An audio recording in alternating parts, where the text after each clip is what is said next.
ஷே விட்டோ பிரமா கணக்குடா.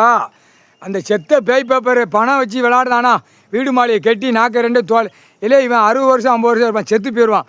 அந்த இடம் மாளிகையை கெட்டி கெட்டடமாக கெட்டி பாழா போய் அந்த பூமியை கண்ணீர் வடிக்கும். ஏண்டா காமுட்டா கூதி மண்ணுகளா, பொண்டாட்டி விரிச்சு விலைக்கு உட்காந்துருக்கா, என்னை பாரு பெருசாக இருக்குது, அந்த மாதிரி வீடு மாளிகை கெட்டு அப்படிங்க. இவனுக்கு எங்கடா அறிவு வச்சு, இவன் நீட்டமாக தூக்கிட்டு அலைதான் சொருவ மாட்டாமல். அவன் எங்கடா சொருவனுங்கன்னு கெட்டட மாளிகை போட்டு நாசம் பண்ணி வச்சுருக்கான். அம்புட்டு எங்கே பார்த்தாலும் கெட்டடம். அதுக்குத்தான் பேப்பர் செத்த பேய் பேப்பரில் என்ன விட்டுருக்காரு, அரக்கி பூதத்தை விட்டுட்டாரு.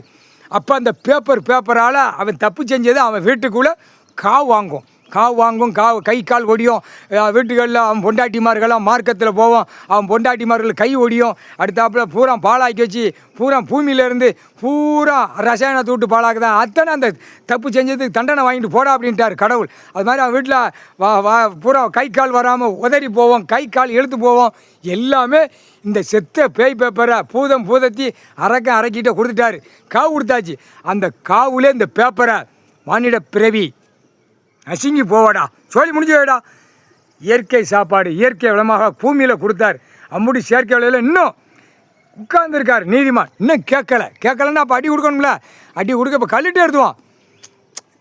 அவன் இருத்துவான். சாமி கல்லுட்டு இருந்தோடனே ஆட்டோமேட்டிக்காக அவன் கண் பவர் எல்லாம் செயலை இழந்து தடவுவான். வீட்டு மாளிகையில் கிடந்து தடவுவான். முக்கால் சத்தி